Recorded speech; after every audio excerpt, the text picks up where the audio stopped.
ओम नमो भगवते वासुदेवाय। ओम नमो भगवते वासुदेवाय। ओम नमो भगवते वासुदेवाय। ओम नमो भगवते वासुदेवाय। ओम नमो भगवते वासुदेवाय।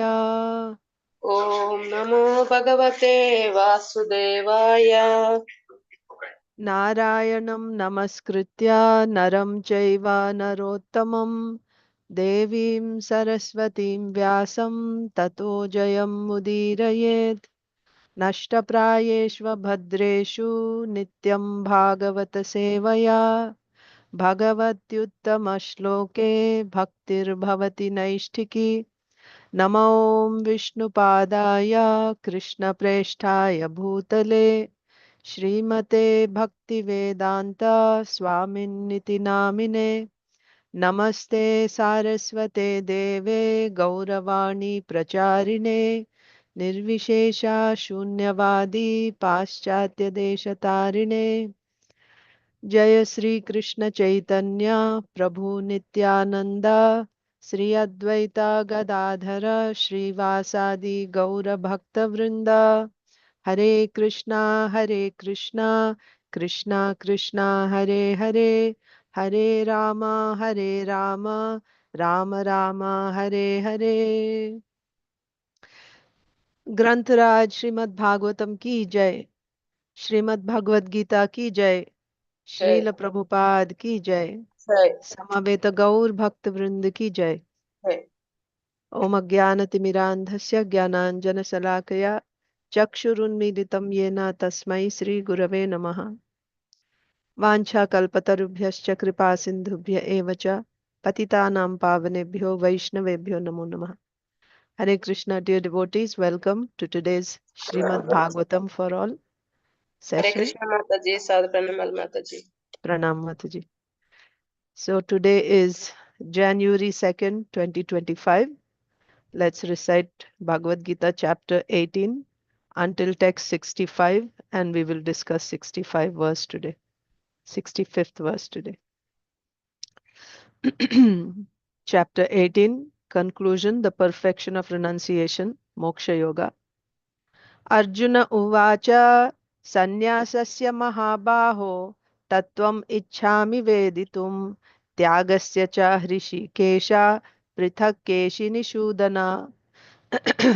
श्रीभगवानुवाच काम्यानां कर्मणां न्यासं सन्न्यासं कवयो विदुः सर्वकर्मफलत्यागं प्राहुस्त्यागं विचक्षणाः। त्याज्यं दोषवद् इत्येके कर्म प्राहुर्मनीषिणः यज्ञदानतपः कर्म न त्याज्यम् इति चापरे। निश्चयं शृणु मे तत्र त्यागे भरतसत्तमा त्यागो हि पुरुषव्याघ्र त्रिविधः सम्प्रकीर्तितः।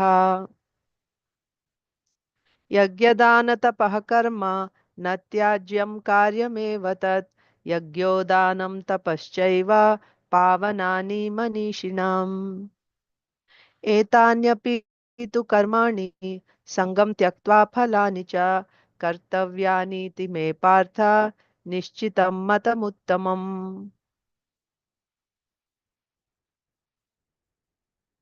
नियतस्य तु सन्न्यासः कर्मणो नोपपद्यते मोहात् तस्य परित्यागस्तामसः परिकीर्तितः। दुःखं मित्येव यत्कर्म कायक्लेशभयात् त्यजेत् स कृत्वा राजसं त्यागं नैव त्यागफलं लभेत्। कार्यमित्येव यत्कर्म नियतं क्रियतेऽर्जुन सङ्गं त्यक्त्वा फलं चैव सत्यागः सात्विको मतः। न द्वेष्ट्यकुशलं कर्म कुशलेनानुषज्यते त्यागी सत्त्वसमाविष्टो मेधावी छिन्न संशयः। न हि देहभृता शक्यं त्यक्तुं कर्माण्यशेषतः यस्तु कर्म फलत्यागी सत्यागीत्यभिधीयते। अनिष्टमिष्टं मिश्रं च त्रिविधं कर्मणः फलं भवत्यत्यागिनां प्रेत्या न तु सन्न्यासिनां क्वचित्। पञ्चैतानि महाबाहो कारणानि निबोध मे साङ्ख्ये कृतान्ते प्रोक्तानि सिद्धये सर्वकर्मणाम्। अधिष्ठानं तथा कर्ता करणं च पृथग्विधं विविधाश्च पृथक् चेष्टा दैवं चैवात्र पञ्चमम्। शरीरवान् मनोभिर्यत् कर्म प्रारभते नरः न्याय्यं वा विपरीतं वा पञ्चैते तस्य हेतवः। तत्रैवं सति कर्तारम् आत्मानं केवलं तु यः पश्यत्यकृतबुद्धित्वान् न स पश्यति दुर्मतिः। यस्य नाहङ्कृतो भावो बुद्धिर्यस्य न लिप्यते हत्वापि स इमान् लोकान् न हन्ति न निबध्यते। ज्ञानं ज्ञेयं परिज्ञाता त्रिविधा कर्म चोदना करणं कर्म कर्तेति त्रिविधः कर्म संग्रहः। ज्ञानं कर्म च कर्ता च त्रिधैव गुणभेदतः प्रोच्यते गुणसङ्ख्याने यथा वच्छृणुतान्यपि।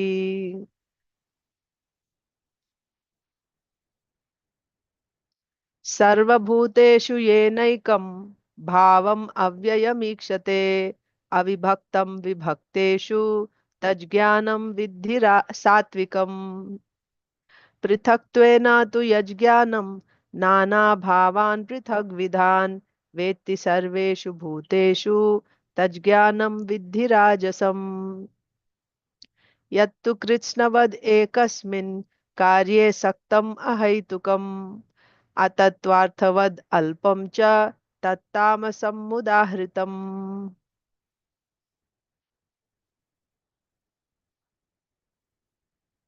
नियतं सङ्गरहितम् अरागद्वेषतः कृतम् अफलप्रेप्सुना कर्म यत्तत् सात्विकमुच्यते। यत्तु कामेप्सुना कर्म साहङ्कारेण वा पुनः क्रियते बहुलायासं तद्राजसं मुदाहृतम्।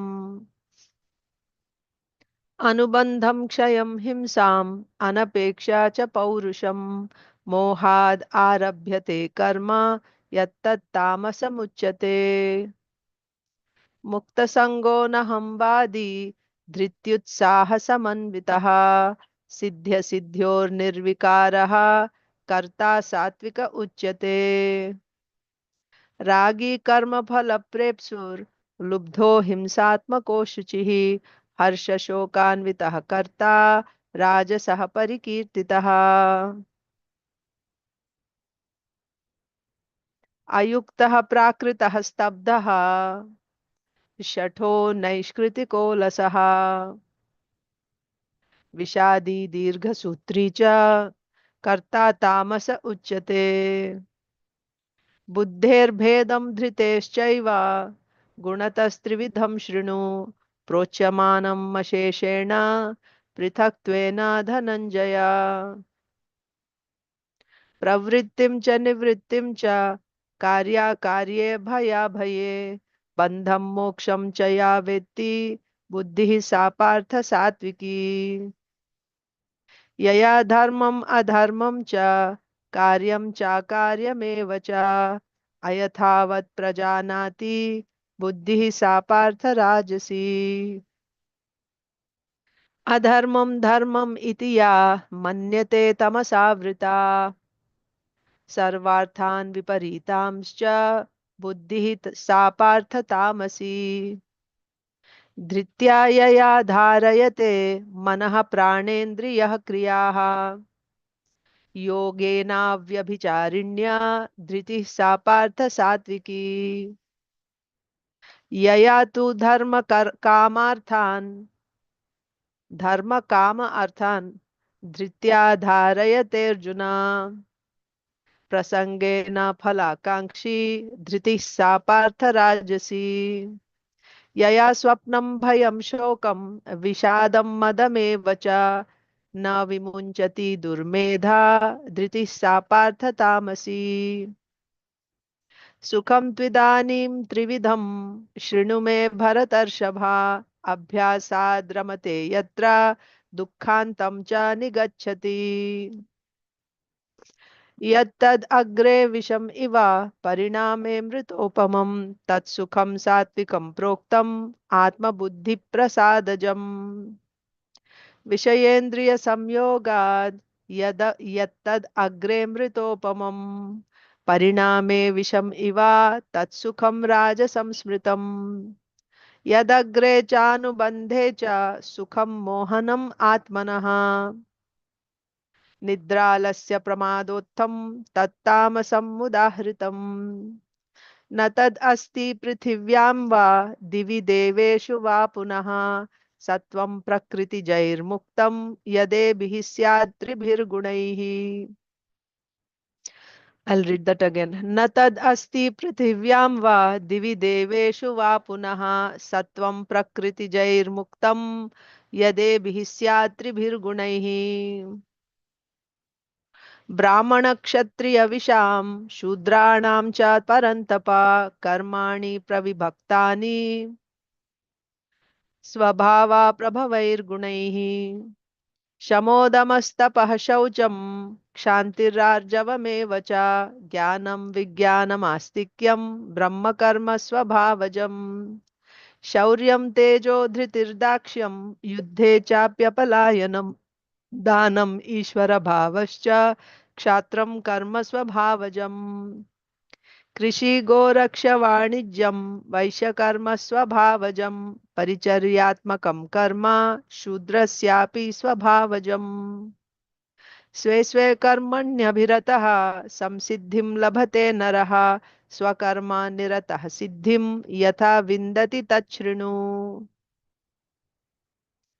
यतः प्रवृत्तिर्भूतानां येन सर्वमिदं ततं स्वकर्मणा तम् अभ्यर्च्य सिद्धिं विन्दति मानवः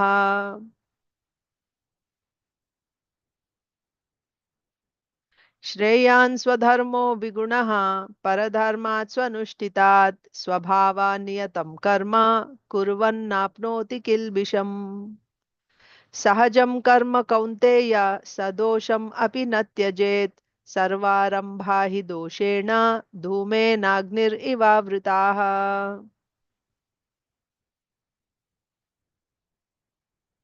असक्ता बुद्धिः सर्वत्र जितात्मा विगतस्पृहः नैष्कर्म्य सिद्धिं परमां सन्न्यासेनाधिगच्छति सिद्धिं प्राप्तो यथा ब्रह्म तथाप्नोति निबोध मे समासेनैव कौन्तेय निष्ठा ज्ञानस्य या परा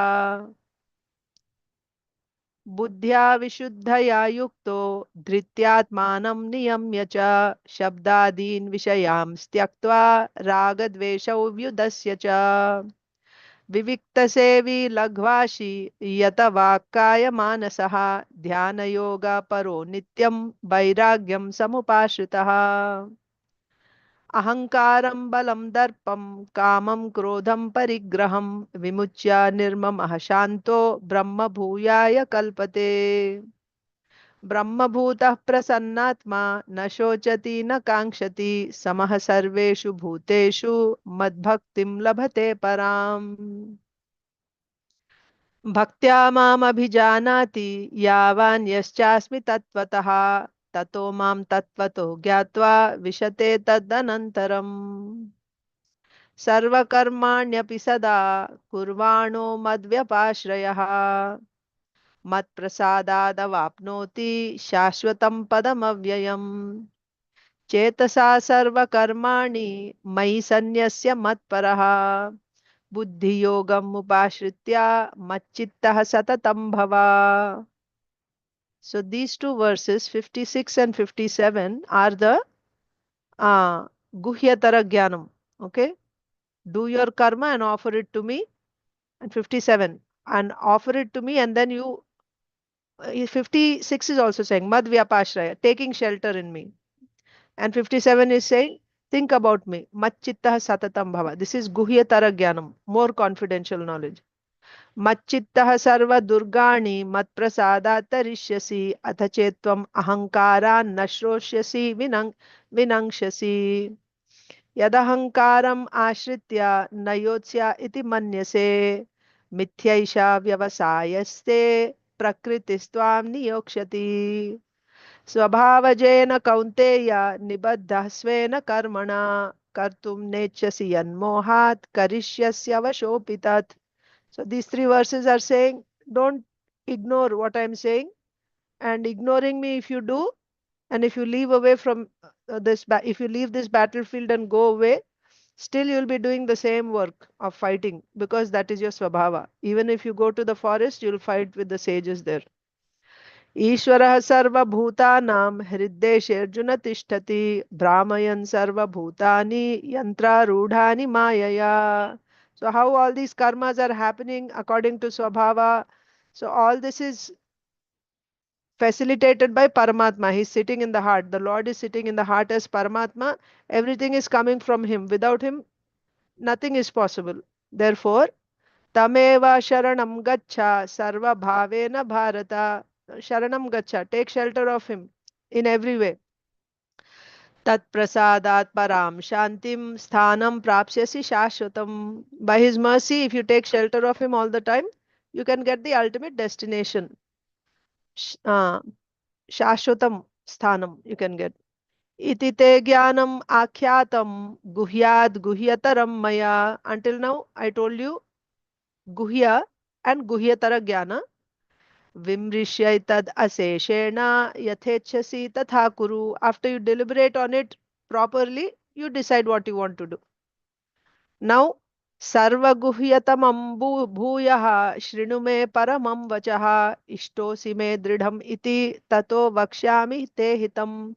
Now I am going to tell you sarvaguhyatamam jnanam. That means the most confidential of all secrets I'm going to tell you. And bhuyaha, I already told this in the past, in the 9th and 10th chapters. I'm going to repeat it. Shrinume paramam vachaha. This is the best knowledge. Hear from me.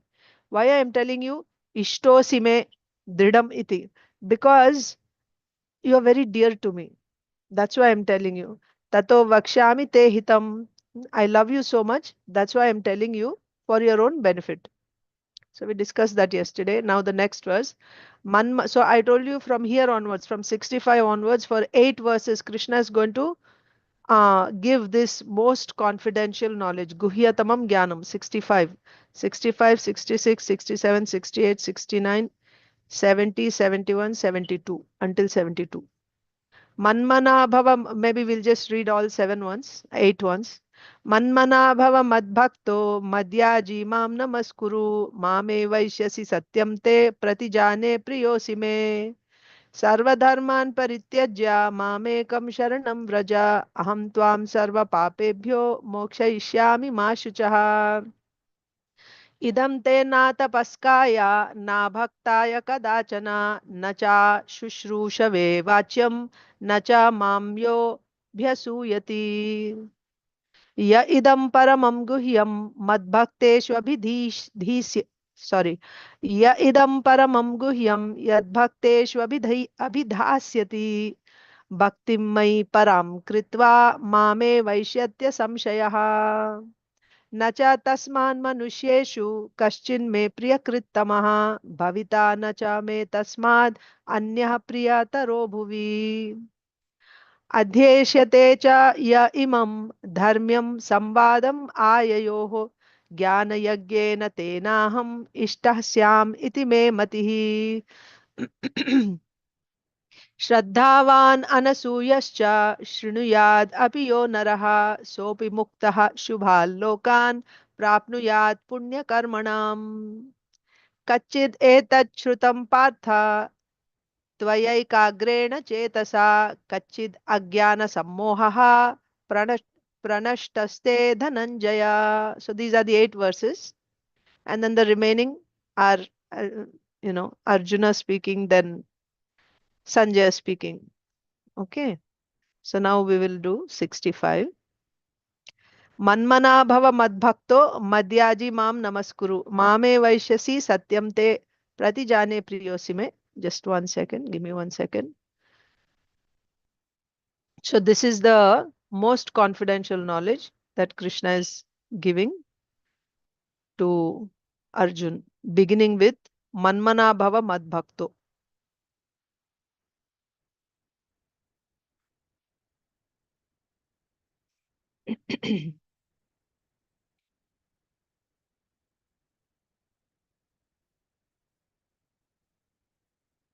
So there are four things that Krishna is telling here. Manmana bhava madbhakto madhyaji mam namaskuru. So you always think of me, manmana, then madbhaktaha, you become my devotee, madhyaji, you worship me, and mam namaskuru, you offer your obeisances to me.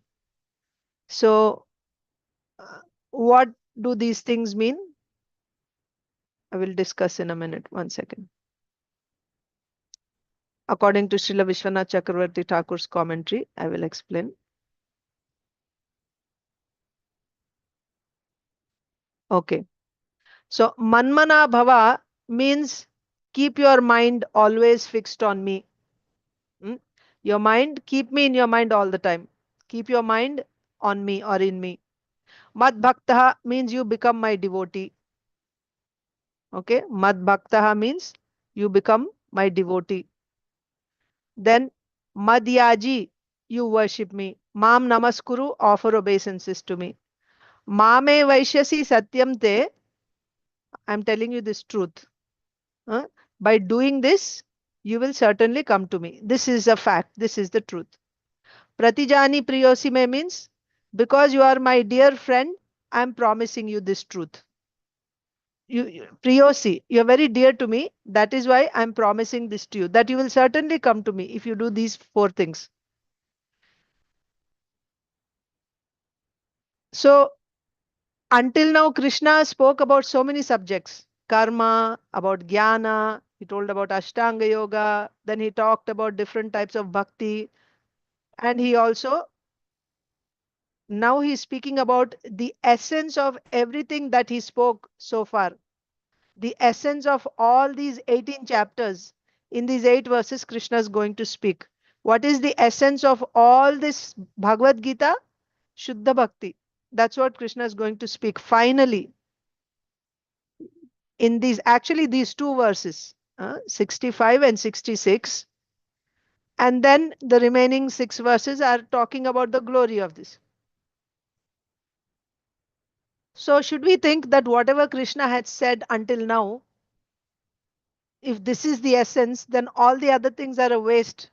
Whatever he talked about jnana, about yoga, no, we shouldn't think that is waste. How we should understand is this is the ultimate goal. The purpose of doing all the other things is to ultimately come to this goal. We should not get stuck in, like when you're climbing a ladder, it's not that you just get stuck on one rung. You have to ultimately come to the top. So this is the ultimate goal. Shuddha Bhakti is the ultimate goal. And in order to come to Shuddha Bhakti, you will need those things, especially when Krishna explained the Guhya Taragyanam. For progressing in any spiritual path, the beginning is you have to do karma. You cannot just drop your karma. But that karma, the quality of karma has to be changed. That is what is explained in the first 6 chapters. Nishkama Karma Yoga is explained. Again, in the last 6 chapters also, Krishna touches upon that Karma Yoga. So you cannot give up your karma. But that in and itself is not the goal. Don't just get stuck in that, oh, this is my dharma and this is what I have to do and this is the goal. That is not the goal. That's That's what we are also seeing in the conversation between Sri Chaitanya Mahaprabhu and Ramananda Rai. Ramananda Rai said the goal of life is to do your dharma. Brahman, Kshatriya, Vaishya dharma, Varnashram dharma, that is the goal. Mahaprabhu said, Eho Bahya, this is external, go higher. And then he said, you should do karma and then you offer that karma to the Lord. He said, this is also external, go higher. Then Ramananda Rai says, giving up your work is the highest. Mahaprabhu said, this is also external, go higher. Now he begins with bhakti. He said, Jnana Mishra Bhakti, right? Bhakti mixed with Jnana. So that is also not the goal. We'll see further on. Higher and higher and higher they will go. So the other things are there, but they can be stepping stones for coming to this ultimate. Not they can be, they will be, right? Or it's not essential that everyone has to go through all these steps, but the goal should be clear. Where you are going, your destination has to be clear. Hmm? So then, uh, by doing Nishkama Karma Yoga or in Daiva Varnashram Dharma, ultimately you want to get Dhrida Shraddha. After you get Dhrida Shraddha, by doing your karma, what is our why we are asked to do our dharmas properly and offer that result to the Lord? To get this faith that I should do only Shuddha Bhakti. For that reason, we should do that karma. Once you get that Dhrida Shraddha, what should you do? You should enter into Shuddha Bhakti.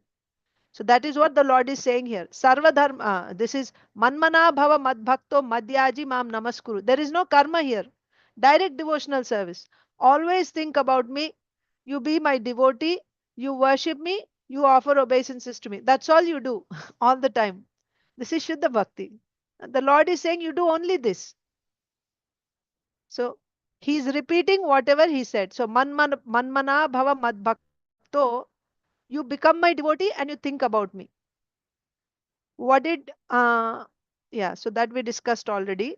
Tasmat sarveshu kaleshu mam anusmara yudhyacha, when Krishna said, there it was not a devotee's angle, it was from Ashtanga Yoga's angle. So when Krishna says manmana, think about me, what is he talking about? This Shyamasundar form which is in front of you.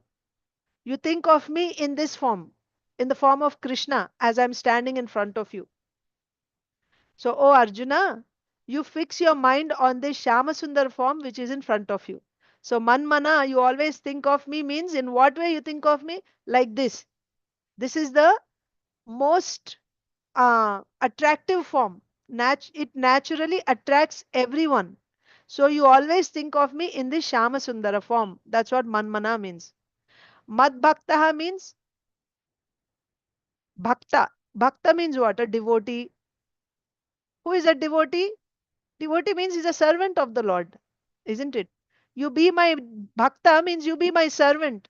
So what does a servant do? What does a bhakta do? He engages in devotional service.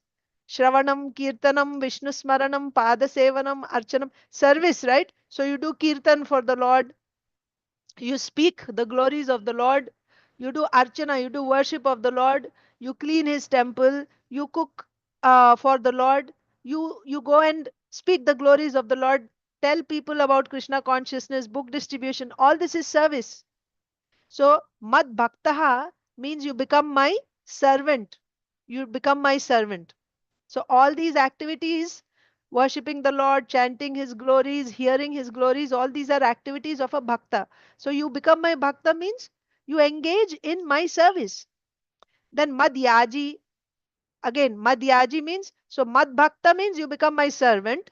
Madhyaji means you do service. Worship, how do you worship the Lord? Same way, Navada Bhakti. So Yaji means you worship. How do you worship him? By hearing about him, by doing kirtan, by taking darshan of the deity, cleaning the temple, making flower garlands. So the Lord is saying you do all these services. This is Guhyatamam Jnanam. This is the most confidential knowledge. We think that if you do something very austere, right, like Ashtanga Yoga practice, controlling your mind, and Manmana means you may think you have to control your mind and you have to do very strict, tapasya, sit in certain this and that. That is called actually, the most advanced path, we may think.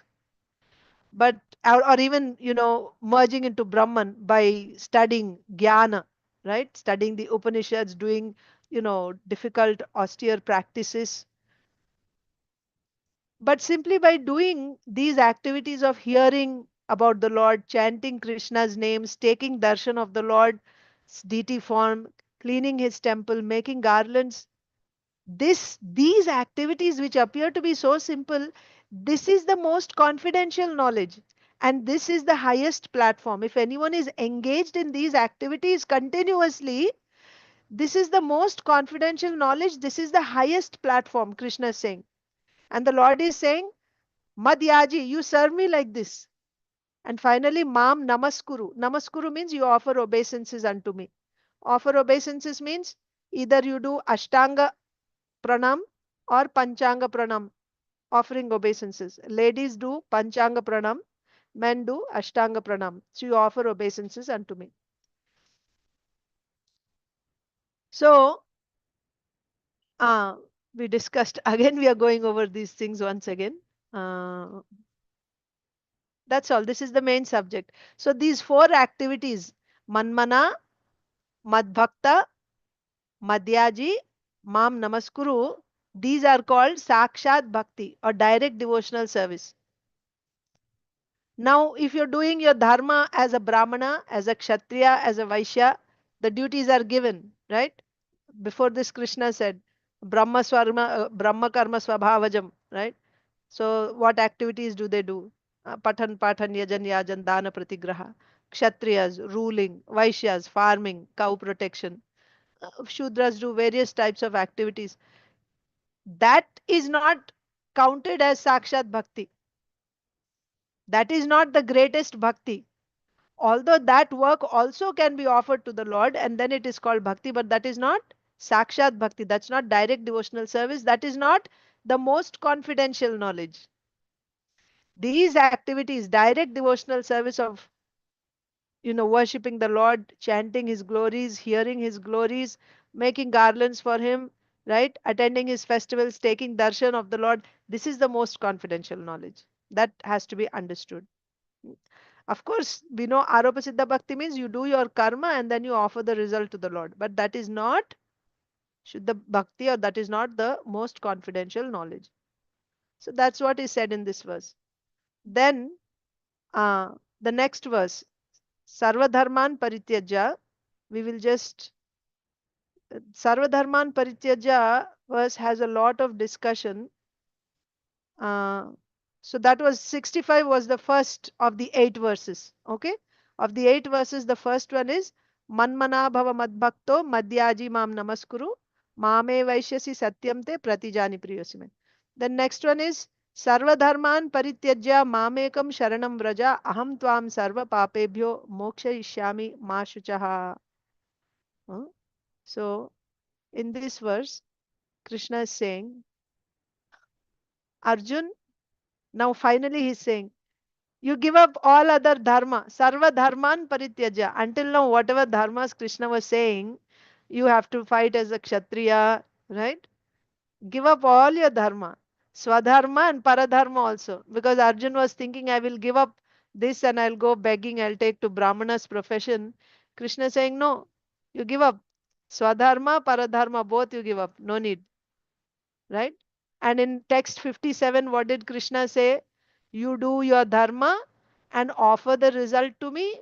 And after offering the, you do your dharma, offer the result to me.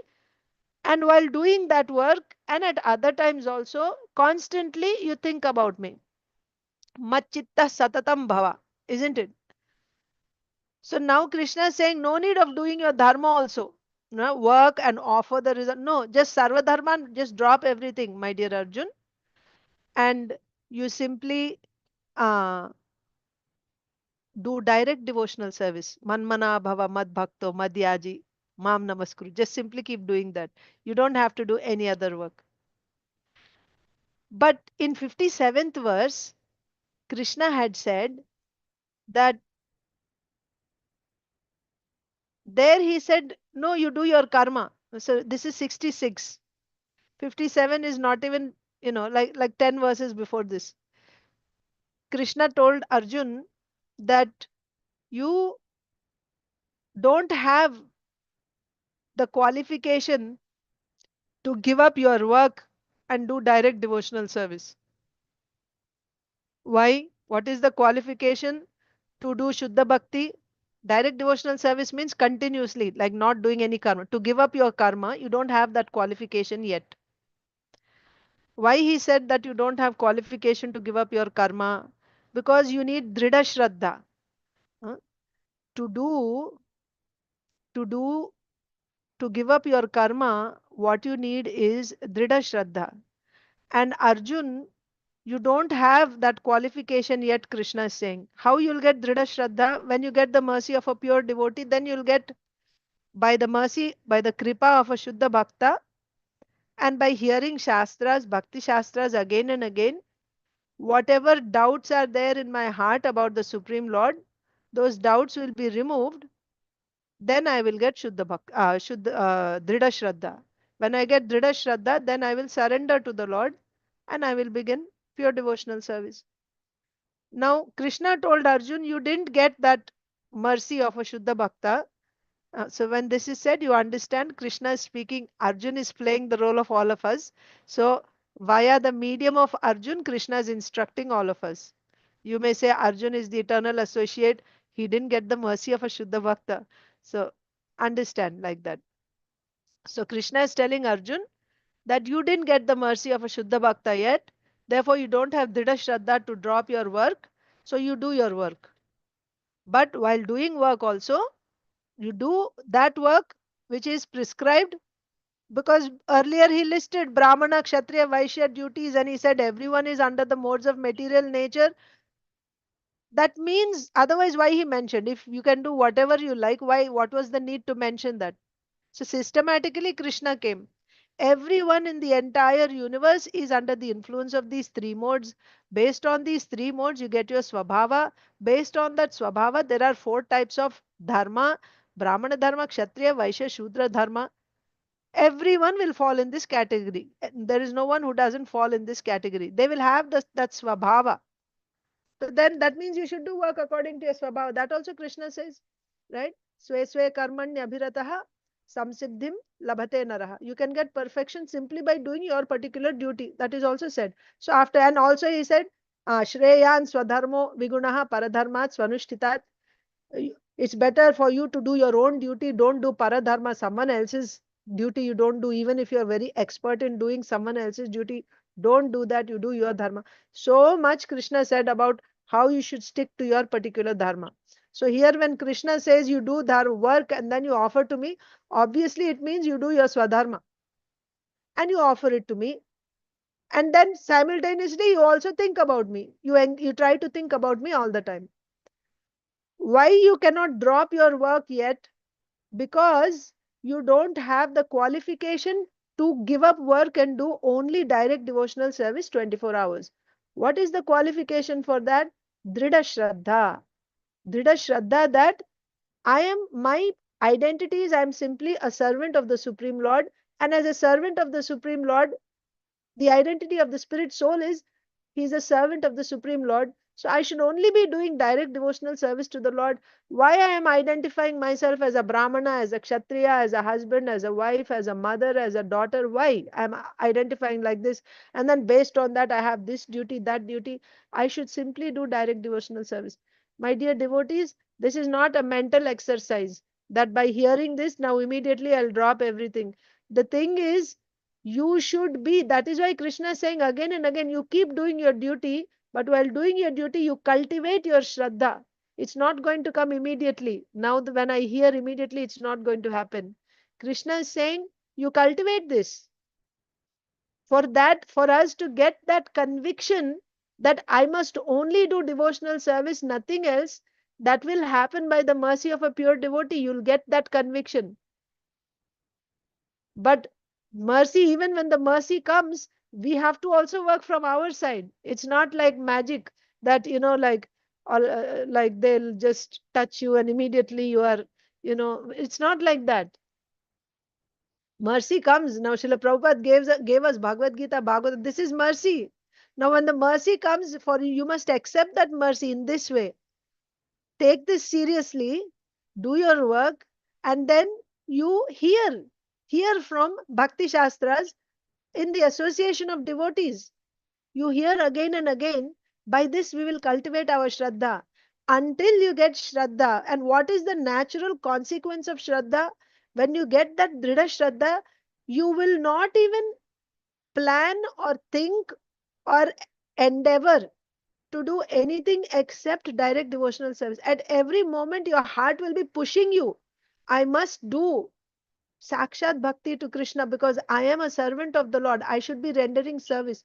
You cannot think of anything every moment. You won't think, let me take a break from chanting or let me take a break from service. I have to go for a vacation or I have to, you know, you won't think. That is a state of consciousness. It's not a mental exercise that will happen by the mercy of a pure devotee, but deserve before you desire, isn't it? So, deserve, how you will deserve? You have to show from your side. So, how you will show? By hearing and removing all the doubts that are there and endeavoring. So now if we are doing bhakti, sakshat bhakti for 1 hour a day, 2 hours a day, 3 hours a day, you have to keep increasing, understanding the goal. That is why this is guhyatamam jnanam. Doing only direct devotional service 24 hours is the most confidential knowledge. This is guhyatamam, most confidential knowledge. So that is the goal that has to be clear in our minds. I must get there. So to get there, am I walking in the right path or am I getting distracted this way, that way, whichever way? You have to check. How am I spending my time? You should do your dharma, and that dharma, what will happen is, you see, like when you have 100%, right? You have 100%. In 100%, now if you're doing 5% of bhakti, and if you're doing maybe 70% of vikarma, and maybe you're doing some 25% of karma, let's say, maybe, then what should you do? Vikarma we should not do, because vikarma puts us in the mode of passion and ignorance. When you're in the mode of passion and ignorance, even that 5% of bhakti that I'm doing, it will just keep coming down, down, down. It can even become zero. You won't do anything. Do you have that experience? You start off when you are in the association of devotees, when you go to some festivals, and you're all inspired. You hear a very wonderful class, some very exalted devotee comes to your community, gives some classes, or you feel really inspired, or you go to some place, visit and attend some festival and come back and you're all fired up, you're doing, and then you come back and then you get caught up in you know your work or other dealings in this world, and gradually you become so busy with your activities that your enthusiasm goes down, and even your chanting 16 rounds starts going down, and then you start piling up for next day. Oh, I will do tomorrow, and then I'm busy now, and that tomorrow very soon you will see that your chanting has you stop chanting altogether before you even realize. This is in the initial stages it happens. And then you'll say, oh, I'm not, you want to, but you're not even able. What is this? That means when you're under the influence of the modes of passion and ignorance, it is reacting. It is not allowing you to practice your devotional service. On the contrary, if you are in a sattvika atmosphere, in the mode of goodness atmosphere, everything is in line with Krishna's system. Vikarma means it is against the natural system created by the Lord. Vikarma is against it. The lifestyle that the modern world is living, it is against, it's working against the natural system. When you are in a natural system, it goes hand in hand with Krishna consciousness. It will complement or supplement. It will support your Krishna consciousness. It will not react.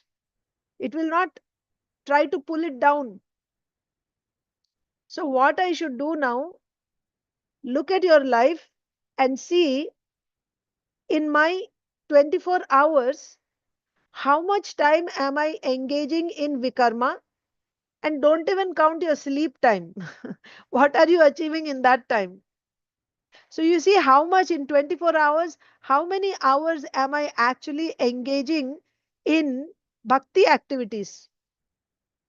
Out of 24 hours, how much time? Bhakti activities means what Krishna is saying, Sakshat Bhakti, Shravanam, Kirtanam, Vishnu Smaranam, Pada Sevanam, Archanam, Vandanam.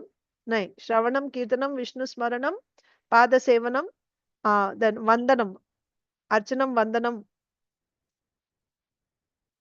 In worshipping the Lord, in chanting His glories, in hearing His glories, in making garlands, in book distribution, in, you know, direct services. How many hours am I spending every day? You will see it'll be like this much, little bit. And how much time am I spending in Vikarma? If you see Vikarma, it will be a big chunk because all of us are working. At least 8 hours you have to spend in your workplace, office. That work is Vikarma, it is not karma. That work is not according to the lifestyle which Krishna is giving. In Brahmana, Kshatriya, Vaishya, Shudra, it doesn't fit in there. That much time I'm spending there. And preparation for that also.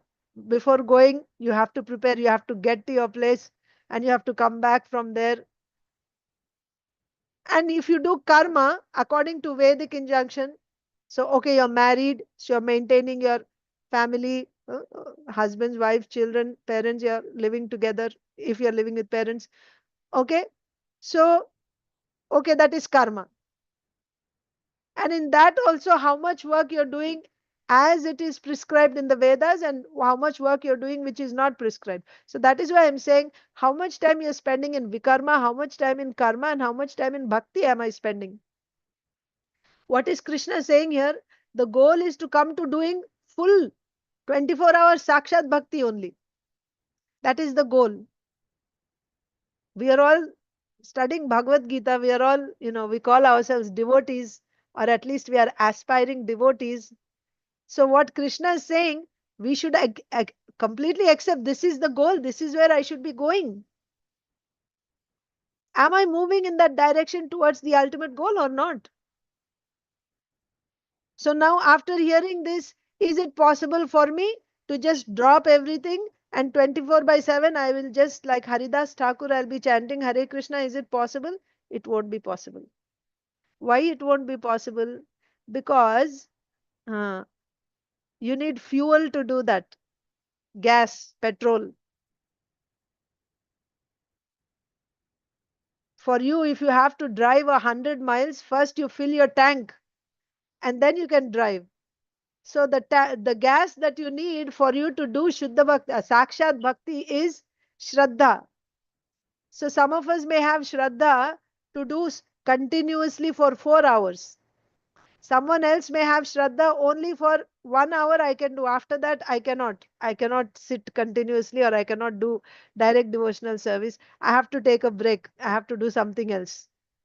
I'll come back after some time, but continuously I cannot do. So you have to cultivate that Shraddha, move in that direction, increase the time that you're spending in Sakshat, direct devotional service, Shravanam, Kirtanam, increase it every day. This is not a toggle switch like on and off. That's called a toggle switch, on and off. Like you just now say, okay, now I'll do only direct devotional service, switch on. It won't happen. It has to come in increments. You have to cultivate it. And yes, we will fail. We will make like New Year resolutions people make. I'll do this and this and this they make. And then after 2 days, finished. Or Dhriti in Bhagavad Gita we were studying. Determination in the mode of goodness, passion and ignorance. Determination in the mode of goodness means what? You take a it is determination, your sankalpa. You make a sankalpa that I will control my mind, my senses, my prana with the help of yoga. That is in goodness, sankalpa and goodness. If you take sankalpa that now this year I want to make progress, I have to get a hike uh, in my salary, so I'm going to work towards that. Or I have to get to that company, I have to switch my job, or I have to get a promotion, I'm going to become the manager. That's my goal this year and I'll work. Or we have to get so much output this year, this is my goal. Like companies, they have their goals. So your determination for dharma, artha and kama, and this year our plan is we'll go on vacation to this or that and we will enjoy, this is our determination.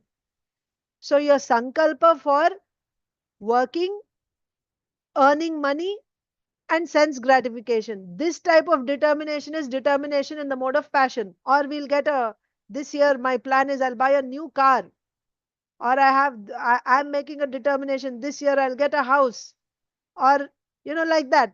Dharma artha kama, determination for dharma artha kama is in the mode of passion. Determination to make spiritual progress is in the mode of goodness. Spiritual progress, of course, when you're making if you're taking determination to increase your sakshat bhakti, that's not goodness, that is actually sakshat bhakti is bhakti. Bhakti is bhakti. That's not goodness, passion, ignorance. It is transcendental. It's even beyond determination in the mode of goodness. So, like that, we should also take determination. And just because I took, I am determined. And what is the third one? The third one is determination in the mode of ignorance. It doesn't go beyond dreaming. You'll spend 3 hours writing down your plans. Oh, I'll do this and like this. This is going to be my schedule and everything. And the next day only you won't follow. It'll only be on the paper, and soon the paper will be, you know, going into trash. All that time you spend. That means dreaming. Simply dreaming about I'll do this and I'll do that. That also won't help. But we should do we should move in that direction. We should, as devotees, we should also see, am I progressing properly? So how do you know if you're progressing properly or not? So Sakshat Bhakti, doing 24/7, this is the most confidential knowledge. So Krishna is already saying, Manmana bhava madbhakto madhyaji. So you focus on the Mam Namaskuru. Okay, you offer obeisances to Lord. These are the activities. You increase. You offer obeisances. Our Goswamis, they would offer like 2000 obeisances every day to Vaishnavas. 2000 times each day they will offer obeisances. So many rounds every day I will chant. They would chant 200,000 names a day and offer obeisances and do parikrama of Govardhan. Like this. Sankhya Purvaka Nama Gananati. Counting. Sankhya Purvaka. They would count. So like that you can take some steps in increasing your Sakshat Bhakti one way or the other. But that does not mean because I'm doing this now, I'll drop my karma. You cannot do that because you're still in the process of cultivating your Shraddha. So you cannot drop your duties. You can only give up your karma, your duties after you have Dhrida Shraddha. So what I was trying to tell you originally is in your 24 hours, as you are increasing your Sakshat Bhakti, naturally, where will you increase? You only have 24 hours. That much you will have to reduce your karma, isn't it?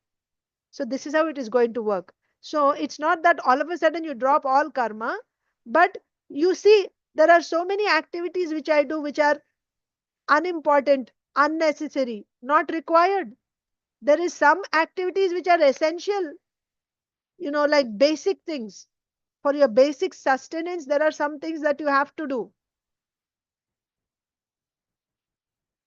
So those I will do as much as required, but the remaining time which is getting wasted, I'll use all that time in doing direct devotional service.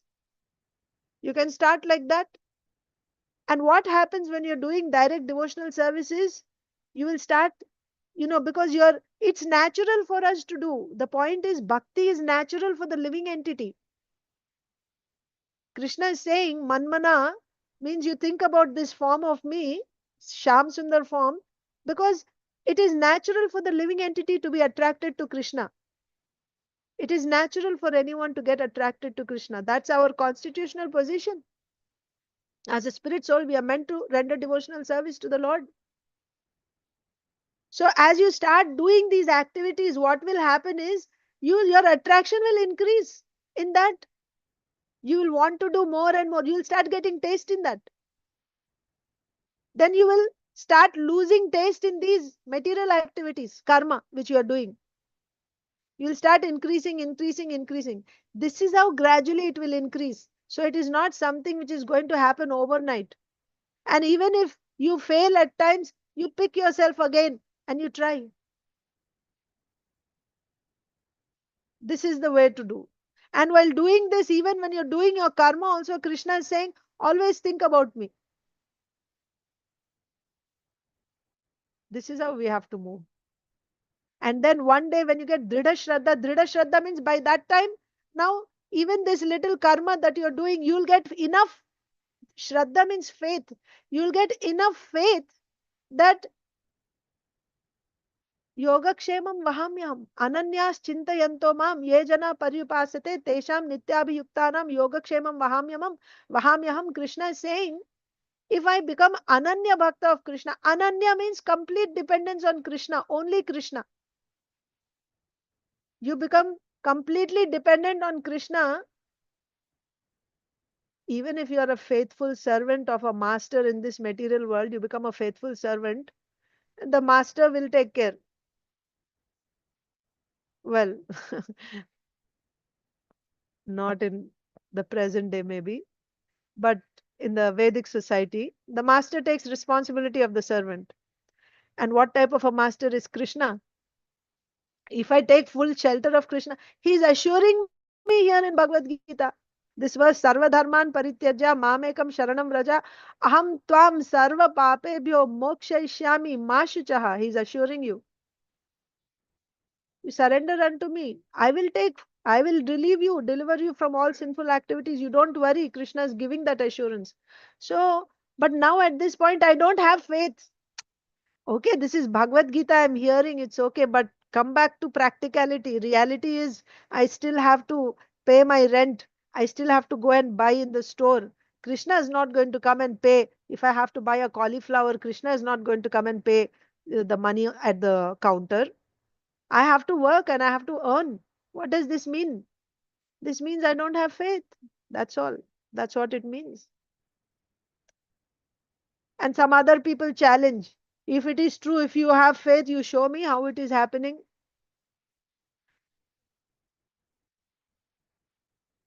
Why you are not eligible to see how it is happening? You will never see. Naham prakasha sarvasya yoga maya samavritah. He's right there, still you won't see him because you don't have the qualification. How wonderfully he's acting, how nicely he's taking care of everyone, you're not able to see. So with a challenging mood, we will never understand Krishna. But he's saying, when you get that faith that he will take care of me, when you get that faith, at that time you will not worry what will happen to my family, you won't worry. You will be completely dependent and continuously you'll be doing only devotional service. That is called Dridha Shraddha. When you get that Dridha Shraddha, then you are eligible to drop your karma. Until then you do your karma. But it's not that Krishna is not saying simply do your karma, work and you enjoy. Go work hard, earn money, and with that money, now you buy nice things for yourself and for your family, and then throw parties and have a good time. No, Krishna is not saying that also. He's not saying do sakama karma. No, he's not encouraging that. He's saying you work and give everything to me. And give everything to me, and while working and while giving to me, and at all times you think of me. That's for us. But now to Arjun is saying, you stop working also. When you can stop working? When you get that Dhrida Shraddha. Yoga Kshemam Vahamiham. Whatever I need, even for my physical maintenance, he will do. I don't have to work for it. I don't have to worry about that. When you get that faith, then you can give up. Do I have that faith now? I don't have. Then what should I do? You do your duties. And how much duty you should do, that also it's not like you are going to decide. No. Acharyas have given us. After you have come to this Gaudiya Vaishnava Parampara, simplified work is given to us already. You do that work. And internally, that is why again and again you say, Krishna is saying, Mat Chitta, right? And Chetasa. That means in your consciousness, constantly, you develop Krishna consciousness. Try to become conscious of Krishna. Even when you're doing your work, be conscious of Krishna. Develop your Krishna consciousness throughout the day, morning, evening, and throughout the day, day after day after day. And you do your work also. Then a point will come when you have so much Shraddha, even though you're doing work outside, your connection with Krishna will never be lost. You won't even realize now that you're already in Shuddha Bhakta platform, because you're continuously, your consciousness is there with Krishna all the time. Not that you won't realize, but I'm saying you're there all the time with Krishna. So then even if you do work outside, it doesn't matter, because it is as good as not doing any work. So this is where Krishna is saying, Sarva Dharman Parityaja, he's telling Arjun, but even Sarva Dharman Parityaja means now you give up all faith in this work. Karma means this karma is, it is because of this karma that I'm able to do bhakti. Because of karma only I'm able to maintain my health. And when I have good health, then I'm able to do bhakti. That is, that type of consciousness means you have faith in that karma. Krishna consciousness means you have no faith. Whether you do or you leave, it doesn't matter to you, because you are completely dependent on Krishna. There's much discussion of this verse. I just kind of went like in a general way. I just discussed. But the point is, in this 57th shloka, Krishna was saying, you work because you don't have qualification to give up work. But now Krishna is saying, you give up all work, right? You give up all your dharma. Sarva dharman parityaja. You simply surrender unto me, Krishna is saying. So that we have to understand. Why Krishna is saying like that, give up everything? Arjun may say, if I give up everything, that is, I'll get sin, right? Dharma, if you don't do your dharma, then I'll get sin. Krishna is saying, Aham tvam sarva papebhyo moksha ishyami ma shuchaha. You don't worry. I will deliver you from all sinful reactions. You don't have to worry, right? You just do, you, you, you, you give up all work and you simply surrender unto me. And surrender unto me means what? That means now you do only Sakshat Bhakti. The previous verse, Manmana Bhava Madbhakto Madhyaji Mam Namaskuru. You be happy. You don't worry. And then if I'll get sinful reaction if I give up my work. You don't worry. I will deliver from all that. You are my responsibility now. Whatever sin may come, what to speak of sin, even your food, every meal I will come and give you. Don't worry. I will provide. You don't have to work. Where I will stay, how I will eat, if somebody falls sick, how I'll pay for the medical bills. You don't worry. I will give everything. Krishna is saying. He's giving full assurance. If Krishna is giving assurance, is there anything to worry? Just stick with Krishna. He will take care. Don't doubt him. Krishna is saying, Ma Shucha, don't worry. I'll take care of you. But who can do that? A devotee who has that Dhrida Shraddha can do that. So we cannot just artificially, not like a determination in the mode of ignorance, which does not go beyond dreaming. Not like that. I'll just drop off everything and I won't do this also, that also. Then you'll be lost. So We should see what is eligible for each person and act accordingly. So those who are eligible for karma, they'll do karma. Those who are eligible for, you know, uh, to give up everything, they have to do that. But even when you're doing karma, Krishna is saying, you think of me. Don't just simply do dry karma. There's no, you don't achieve any spiritual benefit by that if you're simply doing dry karma. You'll be stuck here in this material world. Work, earn, and enjoy. Work, earn, and enjoy. There's nothing to be gained there. Okay? The further we will discuss tomorrow on this verse. Actually, on this verse, we also have to discuss Sharanagati also. That's a topic that comes here. We will discuss it tomorrow. I didn't discuss Bhagavatam. At least let me cover something in Bhagavatam. We are reading from Srimad Bhagavatam, Canto 10, Chapter 6, the killing of the demon Putana. And in that, yesterday we discussed that Putana has now come to Vraja. And Srila Sukadev Goswami is describing Putana, how beautiful she was, her form. So in two verses, he's describing Putana. So this verse, first verse is describing her form, and the second verse is describing her gestures, her movements, how attractive she was. So what did we see in the previous verse? That she's a Kechari. Kechari means one who flies in the sky. And by flying in the sky, she came to Nanda Gokula. And before coming to Nanda Gokula, she transformed herself by her Maya Shakti. She has illusory powers, she has mystic powers. A Rakshasi, she has mystic powers. She transformed herself into a very beautiful woman. Yoshitva. Yoshita means a very, very beautiful woman. And then she entered into Gokul, Nanda Gokul. So that means before entering itself, she transformed herself. And then she entered. Then when she entered, all the Brajbasis are seeing her. How did she appear when she entered to everyone there? Sukadev Goswami is explaining. So yesterday we covered the first verse. Tam kesha bandha vyatishakta mallikam brihan nitambastana krichra madhyamam suvasa samkalpita karna bhushana tvisholla satkuntala manditananam.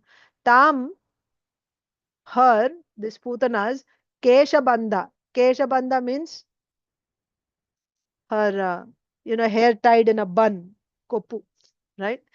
Hair tied in a bun. Keshabandha. Vyatishakta, tightly, nicely arranged. Mallikam. Mallika means Mallika flowers, Malati flowers. So, like that. Hmm? You call it Gajra, I think, right? The flowers with which you make, like uh, with jasmine flowers, you make that garland. So she had that around her bun, nicely, tightly tied. Brihan Nitamba, big. Brihan means big. Nitamba Stana. That Nitamba means her hips. Stana means her breasts. Big. Krichra means small. Madhyamam, her waist. Because of big, full breasts and big hips, her waist looked very small. So that means she looked very beautiful. Suvasasam. That means her clothes were extremely attractive, very beautiful. Her dress. What dress did she wear? Like a gopi, like a skirt, and then she had like an odni on top, like a sari, half sari. Like gopis, the way they dress. So she dressed up like a gopi, really beautiful. Karna Bhushana, her decorations of the ornaments that she was wearing in her ears. So Kalpita Karna Bhushana. So that means they were, like when you're talking, the earrings move, right? So they were trembling. Her earrings were like moving. By that, she was looking very beautiful. And then also from earrings, you have some things that are connecting in the hair, right? Like this. So because of that, they were so brilliant, effulgent, right? Like dazzling, right? Tvishollasat, Tvisha Ullasat Kuntala. So because of that, the hair is looking very beautiful. So the earring ornaments going to the hair, because of the ear ornaments, the hair is looking very beautiful. And she has these earrings which are, so that's why Karna Bhushana means ear ornament. So it's not just the kundala are there, and also the things that are connecting to the hair. So because of the trembling of the earrings, the face is looking extremely beautiful. And in the black hair, she has the ear ornaments connected. The hair is looking beautiful. So overall, her face is looking extremely attractive and beautiful with this decoration, her hair. So this is her appearance. Now the next verse is talking about her movements. Valgu smita panga visarga vikshitair. Valgu means what? Very, very beautiful, attractive. Smita, smile. So she was smiling in a very attractive way. So, Valgu smita apanga visarga vikshitair. Let me see here. So, and how she's looking, she's glancing at everyone as she's walking. Valgusmita apanga visarga vikshita. By her casting her smiling glance on everyone very attractively. So vikshita means she's actually looking, glance, right? So she's looking up at everyone very attractively and she's smiling. So this made her look so, she was so captivating. Manoharantim. Manoharantim means they were like, their minds were getting, they were stolen. The minds of the Vrajvasis were stolen by this Putana when she came. Not only did she look so beautiful, she was smiling and she was looking at them in a very attractive way that they lost their hearts as they would when they saw her. Both the gopas and gopis, Vanitam, Harantim, Vanitam, Vrajaukasam. Vanitam means the, okay, yeah. So she looked, so Mano Harantim, Vanitam, Vrajaukasam. Both the gopis and the gopas were completely captivated by her beauty. So here you may ask a question that when Putana came, we already saw her intention. Why she came? She came for the purpose of killing all the babies that were born in the past 10 days. That's the reason why Kamsa had sent her. So she was traveling in all towns, cities, villages, pasturing grounds. And now finally means after going there in her wanderings, now she came to Nandagaon. And her purpose is to kill babies. She's a complete stranger and she would just go into people's homes. So inside Nandagaon, she didn't go yet. Now she just entered and everyone is looking at her. But the question here is, if she went into Yashoda Mai's house or anyone's house, why didn't the gopas or gopis stop her? Right? She was a stranger. How could they allow her to just enter their village and walk by and go into anyone's house? How they could do that? Their hearts were completely captivated by her beauty and by her smile and the way she was glancing. The men were completely captivated, the women also. Vrajaukasam, the inhabitants of Vraja, they were completely captivated by this beautiful woman. Amam sata amboja karena rupinim. Amam sata. Amam sata means what? They thought. Actually, they were mistaken here. They were thinking that Amboja Karena, that means she had a lotus flower in her hand. Rupinim Gopya Shriyam Drashtum Ivagatam Patim. She looked, when they saw her, what was their what was their opinion, what was their understanding? They were thinking, because she's walking with a lotus in her hand, this must be goddess Lakshmi coming from Vaikuntha. And she has come looking for her husband. The way Lakshmi ji goes around. So because she has a lotus in her hand, they thought this is Lakshmi ji. And they were also talking amongst each other. Oh, looks like goddess Lakshmi has come to Vraja because she has a lotus, carrying a lotus.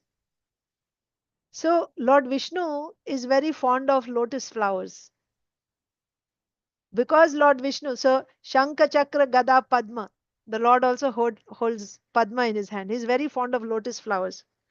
Because her husband is fond of lotus flowers, Lakshmi Devi also will hold a lotus flower. Besides, Lakshmi Devi is born from lotus flower. That's why her name is Padmaja. Padmaja means one who is born from the lotus flower.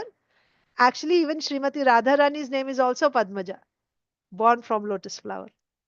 Chinmayi Mataji's daughter's name is Padmaja. so, so she's carrying this flower lotus. So when they saw this girl with, I mean, this young lady with a lotus flower in her hand walking in Vraja, they thought this is Lakshmi Devi herself coming from Vaikuntha looking for her husband. One thing, a very important thing that is pointed out here by our acharyas is, see, even the personal associates of Krishna, the Vrajvasis are associates of Krishna, the pure devotees of the Lord, they are also mistaken.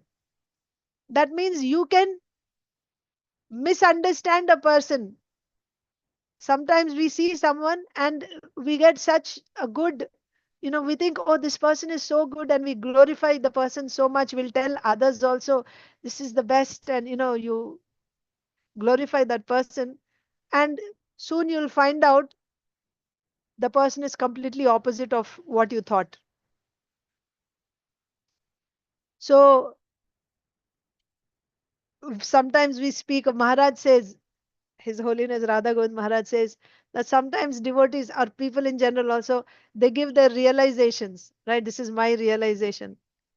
And they tell others, but they don't realize that their realization is completely wrong. So that is why our best course is to speak as it is instead of speaking our realizations. So you don't know, you can be mistaken. Your realizations can be wrong. So speak the message as it is given by the previous acharyas. Another point that he makes here is that don't glorify, Shastra says. That's why for us Shastra is Praman. We only take what is said in Shastra and repeat what is said in Shastra, and not something which is born in our, you know, cultivated in our fertile brains. We shouldn't speak that because it can be mistaken, it can be false, it can be wrong. So Maharaj is saying that Shastra tells us that don't glorify a person uh, who who is living. Why? Because he may be nice today, but tomorrow something he can be like, he can turn out to be someone else. The influence of the modes are there. So when a person is living, Shastra forbids us to glorify such a person who's a living person. Of course, with devotees, those who are surrendered souls of Krishna, that's a different thing. They're already liberated, right? But don't glorify a person. And also that's the whole idea why, you know in the Vedic culture, keeping a person's picture, right? They keep the person of a picture after the person passes away. And this is the modern system, that we take our own pictures and we put them all over the place. That is also a form of self glorification. That's also a form of self glorification, keeping our own pictures. And in people's homes, you don't even have Krishna's pictures. Only you have your own pictures and your family members' pictures. Actually, self glorification is like suicide, it's like killing yourself. If you remember from Mahabharat, Arjun once, you know, he uh, he went to Yudhishthir Maharaj. Yudhishthir Maharaj is his older brother. So he went and he went and he chastised Yudhishthir Maharaj. Actually, first Yudhishthir Maharaj told, Arjun went to Yudhishthir Maharaj's camp because Yudhishthir Maharaj had to leave the battlefield. He was wounded very severely, so he had to leave the battlefield and go to the camp. And Arjun, getting concerned, he came to see. This was the day when Arjun and Karna were to fight. So when he went to see Yudhishthir Maharaj became mad. Why you came to me? And then he chastised Arjun, saying that What is the he insulted Arjun's Gandiva. So Arjun had taken a vow that if anyone has insulted my Gandiva, I'm going to kill that person. That was his vow. So now he has to kill Yudhishthir Maharaj because Yudhishthir Maharaj insulted Gandiva. And if he killed Yudhishthir Maharaj, who's his worshipable, right, elder brother, and if he killed him, then he shouldn't care to live. So what should he do? He should kill himself then. So then, you know, what did Arjun do at that time? Arjun, in order to, so he insulted Yudhishthir Maharaj because Krishna gives him this solution. So when he insulted Yudhishthir Maharaj, insulting your elders is as good as killing. Insulting someone is as good as killing them. So he insulted Yudhishthir Maharaj. You are this and you are that. And then he felt so bad about doing that. So that means now he doesn't have to kill Yudhishthir Maharaj. Yudhishthir Maharaj said something about Gandiva bow, that what is the use of your carrying your Gandiva bow, throw it, like that he said. So that was an insult to Gandiva. So for Arjun to keep his vow, he had to kill Yudhishthir Maharaj. So instead of killing, he insulted Yudhishthir Maharaj, saying that, who are, you are the one because of which all this has happened, like that. He said some insulting words to Yudhishthir Maharaj. So by that, he took care of his vow. It was as good as killing. But now for insulting his elder brother, which is as good as killing his brother, Arjun should kill himself. That is the only prayaschitta. So now if Arjun killed himself, what will happen to the battlefield? Then Krishna said, you praise yourself, you glorify yourself in front of your brother, that is as good as committing suicide. Then he started glorifying himself in front of Yudhishthira Maharaj. I did this and I did. So by that, he actually committed suicide, like that. So of course, after that, he begged forgiveness from Yudhishthira Maharaj. That means all this drama had to be done to counteract all those things. And finally, he went back and fought. But the point is, self-glorification is suicide. It's like committing suicide. It's like killing yourself. Uh, so this, he was saying, Maharaj was saying in the context of, when modern world, everyone is about taking selfies and posting selfies everywhere. This is all different forms of self-glorification. Self-glorification means killing oneself, he says. Huh?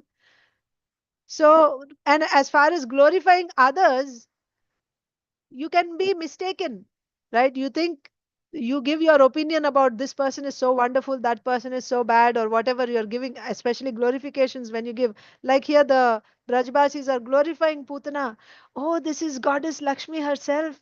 And or at least she looks like Goddess Lakshmi herself. And because she's walking with a lotus in her hand, and she's come to look for her husband, she's going around looking for her husband.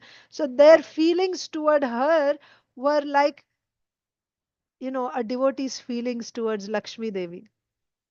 So with this, they are looking at Putana. That's this verse, the second part. So Valgu Smitapanga Visarga Vikshitai Manoharanti Manitam Rajaukasam Amam Satam Bhoja. This Amam Sata, they were thinking, but this was not right thinking. They were mistaken, but they were thinking that Amboja Karena, carrying a lotus in her hand, Rupinim, she's extremely beautiful. Gopya Shriyam, and she looked like a gopi, right? She dressed up like a gopi, extremely beautiful gopi she was looking. Drashtum, Ivagatam Patim, she's looking for her husband. That was their understanding when they saw her.